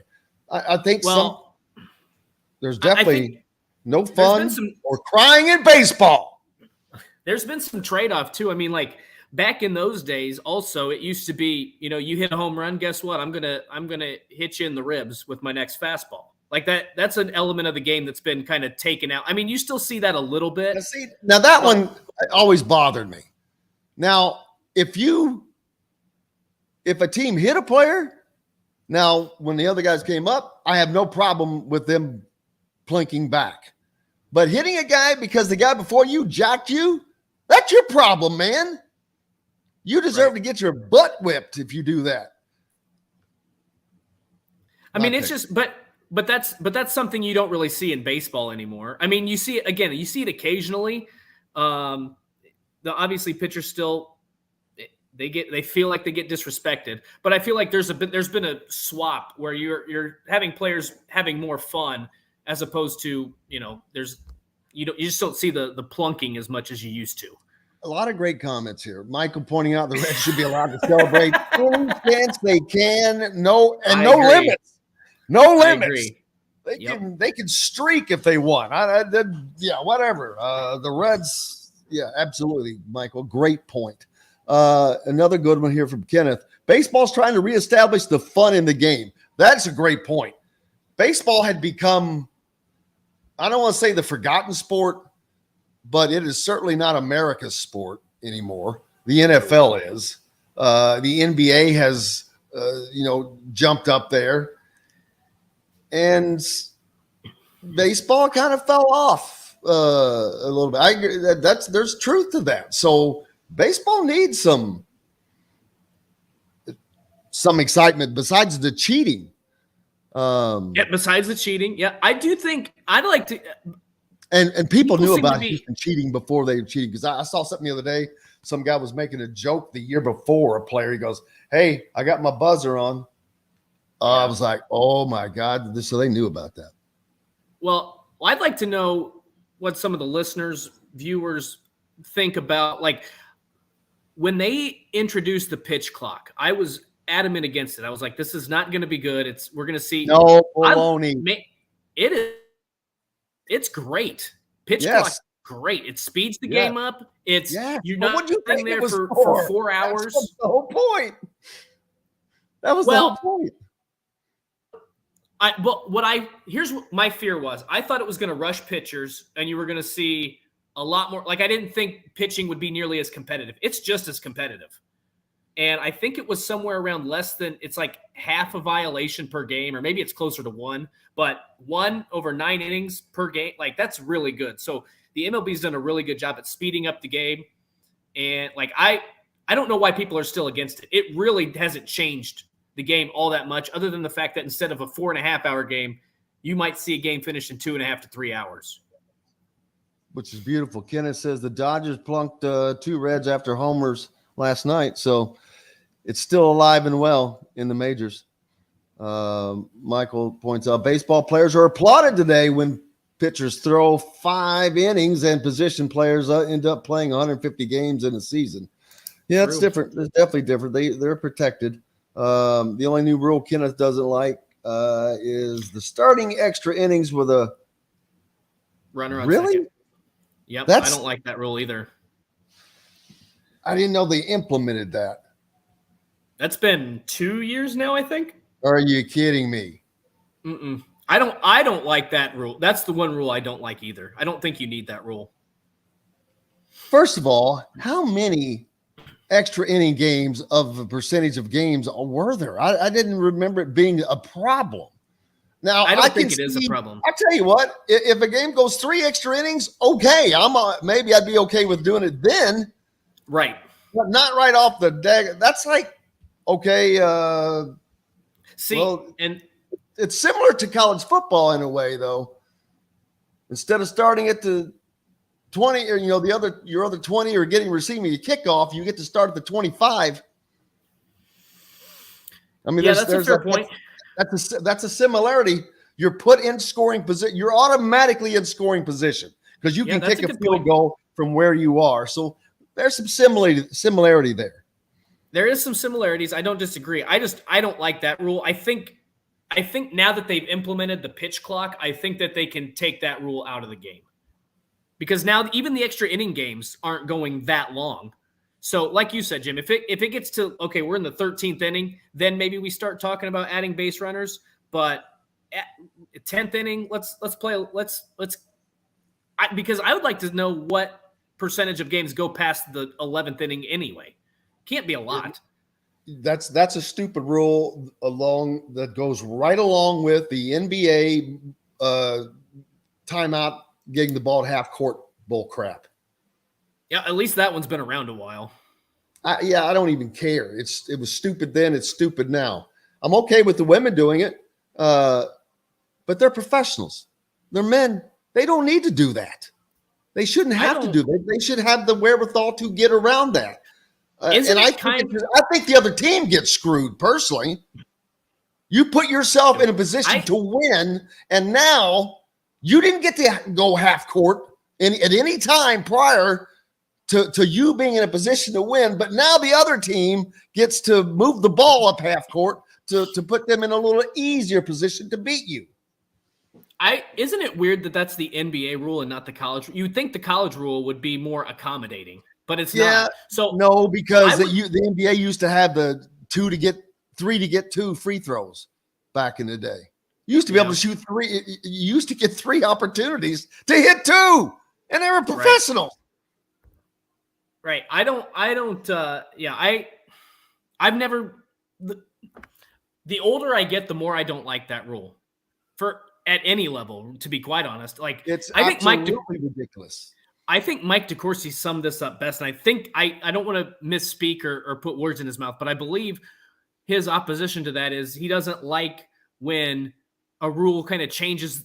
Rules change throughout the course of a game, and in an NBA game for 40, I don't know when that rule applies. I think it's the last 2 minutes. For 46 minutes, you have to play one way. But in the last 2 minutes, not everything, but that rule changes. But more specifically, like what I just said, though, the team that is in the lead at the time, they got to be in the lead and in the position to win by not getting that advantage. But now this one team, this one time is going to get this advantage so they can beat you.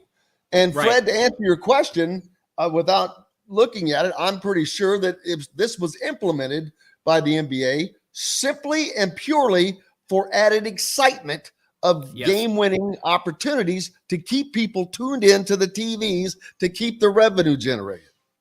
Yes. Which, how many times, by the way, and this is, I know it's not frequent, but how many times do you watch a college basketball game and there's a half-court shot? Like, it can still be exciting, or there's, I don't know, dribbling it down the floor, 10 seconds left. You don't need those rules. Like, it's so much benefits the offense. And I don't know.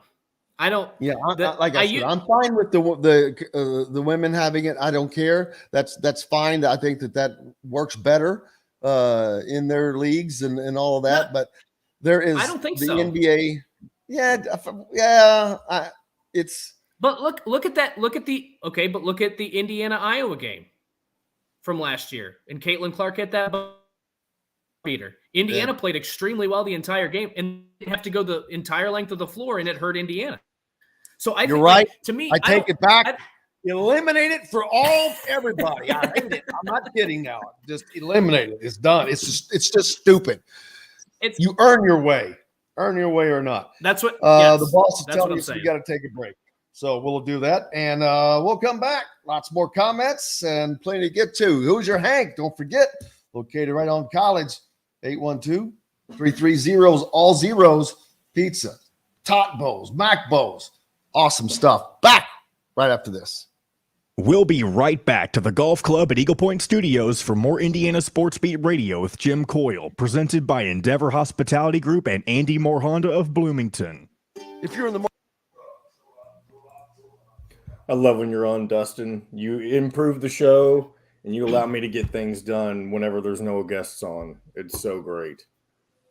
Oh my gosh. John, you got me choked up. Somebody sent me, this was funny. One of my friends sent me the other day. It was, you know that scene from Old School where going to go to Bed Bath & Beyond, don't know if we have enough time. And it like the joke I've seen a little bit of Old School, but I don't know what you're talking about. John. I know. John. Out of touch. Oh my God. I know. Okay, so there's a scene where Will Ferrell's talking about, we got a nice little Saturday planned. Going to go to Home Depot, maybe Bed Bath & Beyond. I don't know if we'll have enough time. Okay, so there's that part, and it's hilarious because they're trying to get him to do a beer bong, but he makes that comment, and somebody sent me a thing in the text above it was, this was really funny until it becomes real life. And when you get to be, past 30, that really does become your life.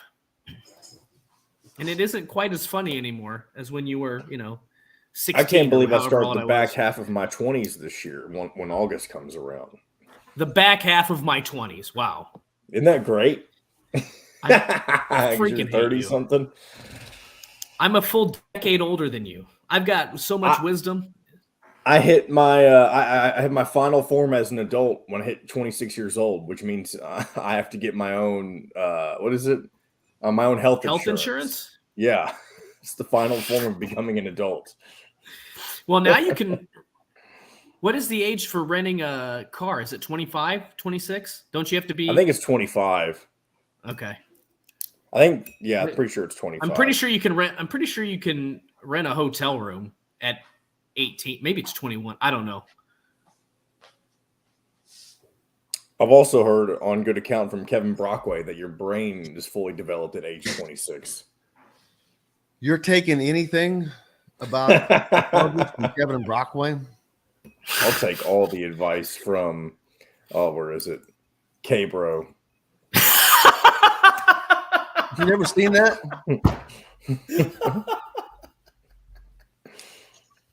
You've never seen that?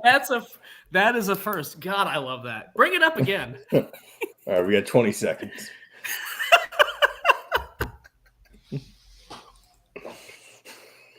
All right, here we go. Wait till you see yours. Has a new brews and will be offered in all Endeavor Hospitality restaurants. Come taste with Dr. Hobbs' Brewing, Metalworks Brewing Company. Bring your passion and your thirst. This segment is brought to you by K-Bello.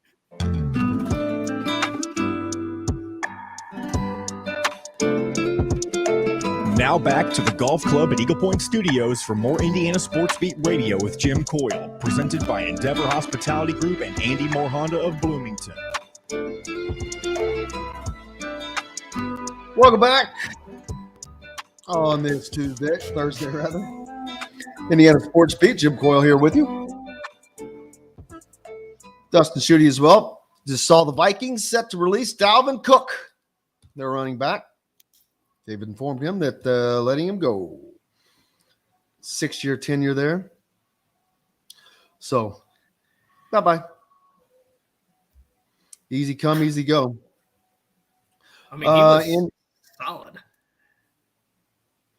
The life of a running back in the NFL is fleeting. Fleeting. I know. I do know that, but it's very weird to me because he's, I think, 5 straight years, 1,000-yard rusher, maybe 4 straight years. Running backs used to be, they used to be there for a while. I mean, I know. I think about when I was growing up, my teams, whether it was Eric Dickerson for the Rams, I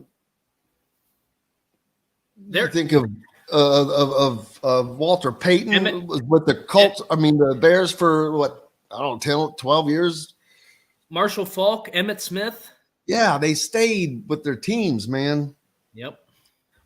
Colts have a good one now, and the Colts have done a good job of that. They had Edgerrin James for that run, and then replaced him with. Oh, I'm drawing a blank. Come on. I'm trying to think too. I was thinking Joseph Adai. Oh, I think I might think of somebody else, but anyway, yeah, somebody's going to correct this. The average lifespan of a running back in the NFL is like 3 years, I think. That's probably the average lifespan of an NFL player is less than 3. I think it's like 2.5. So I wouldn't be surprised. Like running backs used to be basically what quarterbacks are now. Is what running backs used to be. Maybe not quite that extreme because a quarterback can play. Obviously, we saw Tom Brady 23 years. Seen Aaron Rodgers 19, I think. So not quite that much, but I mean, yeah, you used to get quite a bit out of the running backs, and now, I mean, I guess they're more interchangeable. Kenneth says he thinks moving the ball up to half court after a timeout helps coaches impact late game situations more. I don't think a coach helped the great. You just made the perfect analogy, Dustin, when the IU women had just played an incredible game on the road to do what few people have done, prepared to knock off Iowa, and only because of this rule where they were be able to move the ball to half court because they didn't have enough time to do anything else and throw the ball into Caitlin Clark. I don't think that was a coach's decision. I mean, that didn't take a genius there to say, hey, what do you think we're going to do? Right. So, yeah, I just don't like it. I think it is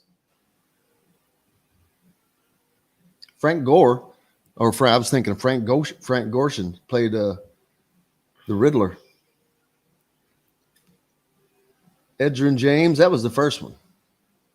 The Edge, they called it. Edgerrin James, yep.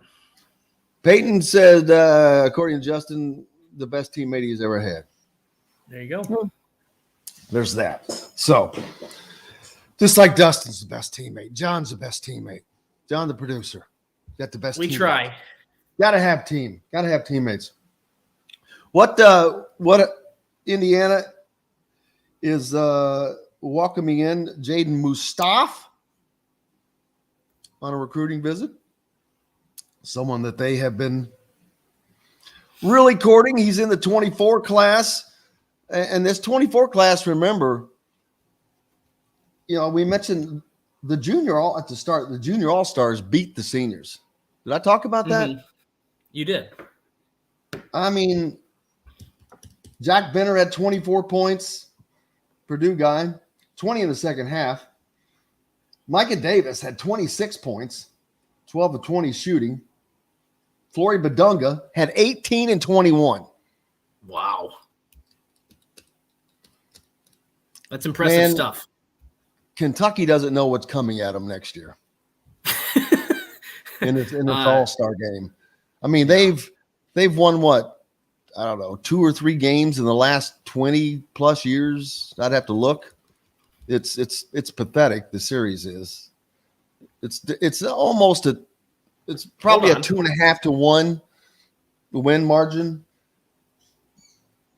And there have been some beatdowns. Next year could be a big time beatdown when you have a guy like Badunga that just changes games in a game of, that's with essence a high school game like that. That could be something. Hoosier Hysteria date is also set. The unofficial date for Indiana basketball's Hoosier Hysteria has been set for October 20th. And that's a day before Indiana hosts Rutgers at noon. So that creates the nice full weekend for Hoosier fans. It'll be Mike Whitson's 3rd season, of course. You've got several additions onto this roster right now. But I think it's going to be a fun year. Women's basketball coach, reigning AP National Coach of the Year, Terry Morton. Of course, they're there as well. So a lot going on. We talked about the new Big Ten flex scheduling. That is going to be cool. You can go to, if you want to get a better understanding, go to thehoosier.com. It's laid out for you. So here's what I had. Okay, I'm backtracking here a little bit. You ready? This is what it says. Indiana leads the all-time boys series against the Kentucky All-Stars 102-44. Yep, that'd be about right. So you were pretty close in 2.5 to 1. That would be about 2.25 to 1. Yeah, it's amazing. It's a beatdown. It is. That's a beatdown. When you're looking at that length of time, that's I don't when it started. When did it start? Did it say I that? think or just this take says the series that dates to 1940. So has there been multiple games? They play 2 games a year. Okay. In each spot. Like they play in Indiana always playing in Indianapolis because it means something to Indiana. Kentucky has moved their game. It used to be in Louisville when it was good. They moved it to Lexington. They moved it to Frankfort. They moved it to Western Kentucky down in Bowling Green. And it's currently now in Owensboro because they don't get the support for it. Owensboro. That's an odd place to host the game. Yes, because they're looking for anybody that will come watch them play. Well, if you notice, all of Kentucky's locations are on the Indiana River. I was just going to say that. Yeah. No. I mean, I don't know why you wouldn't just do Louisville every time. They've had it at Bellarmine, I believe, in Louisville. See, Freedom Hall would be a good spot. Well, it was there, but they don't draw enough. But if you're not to justify, I don't know. Well, I mean, but if they're not drawing in Owensboro, they're not going to draw anywhere. So just have it in a fun place. I don't know. Kentucky, which are very rarely Kentucky recruits on here, but they're not allowing their players to play in the game. They have one current player, Reed Shepard, because he needs to get to practice. Come on. So, come on. It's crap. That's Calipari. Let him have fun. It's a once in a lifetime opportunity to be right on the All-Star for your state in basketball. Right. Especially, I think, is he already? Have they announced Mr. Basketball yet? That's a good question. I honestly don't know. I meant for Kentucky. He's right. No, I know that. Also, Indiana will be hosting, like I said, 4-star guard Jaden Mustaf this week. I think he gets in this evening. He comes off a visit to North Carolina State last weekend. Originally, Indiana was in the top 5 along with the Wolfpack, Florida State, Miami, Virginia Tech. But after April live periods, he reopened that. But Indiana is still supposedly the school with a main focus. Mike Woodson is recruiting, man. I mean, he is recruiting the best. And they're not going to get them all. But no, Indiana is poised. Well, it's a long way away, but yeah, I think Indiana is poised to next year bring in a class to rival or exceed the class of 1989. The thing is, it's going to be very difficult to compare that because I don't know that there were true rankings back then. I don't think so. I know how good the class was when you think of Calbert Chaney, Todd Leary, Pat Graham, Greg Graham, Lawrence Funderburk, Chris dang it. Defensive guard, is he athletics director Bradley now. Chris Reynolds. Oh, and the big boy, Todd Lindemann was in that class. All of those guys were in that class. Here's the Final Four, and that should have won a national championship. Damon Bailey joins that team the year later. Eric Anderson was on that team. Jamal Meeks, I mean, holy crap. I think so. I don't know. It's hard for me because we've been in this situation before where Indiana's targeted some really high-level players, and we've thought they were going to land them in the past, and it just didn't happen. So, yes, Mike Woodson is going after some big targets because he knows he has to. In order to win big, you have to have those type of players on your roster. But I'm still in wait-and-see mode because I don't know. Like, he's obviously made that first step, and that first step is to have these guys have interest in Indiana. And a lot of times Indiana's making the top 5 or top 10 or whatever the kids narrow it down to these days, whatever the kids are saying. They narrow it down to that. The next step is to start landing some of these guys. And that's not to say they haven't recruited great. It's not to say they haven't recruited great players, but to put together that type of class that you're talking about, that to me is, I'm still in wait and see mode on that aspect of it. Well, but this is, from a timing standpoint, I think that's the right time. That's his third season, his first season. You know, I expect his second season, it showed people things. And then the third season, boom, it starts to happen. We're running out of time. We'll have to talk about it again tomorrow. Unfortunately, Dustin won't be with us, I don't think. He'll be with us again. When are you going to be with us again? Probably next Thursday. All right. We're working on that. We're working on making that more. But it was always a blast when he is, and we appreciate it. Looking forward to getting back to that. But I hope you guys had a great day. I cannot thank Matt Taylor enough. I can't thank Dylan Sinn enough as well, but most important, and John the producer, but most importantly, you guys. Without you, we have no reason to be here. Let's see. Game 3 last night of the NBA championships with Denver winning that. What was the – I don't remember. I think I fell asleep. What? 109-94. 15 points Denver won by. Yeah, they just they have no inside game, man.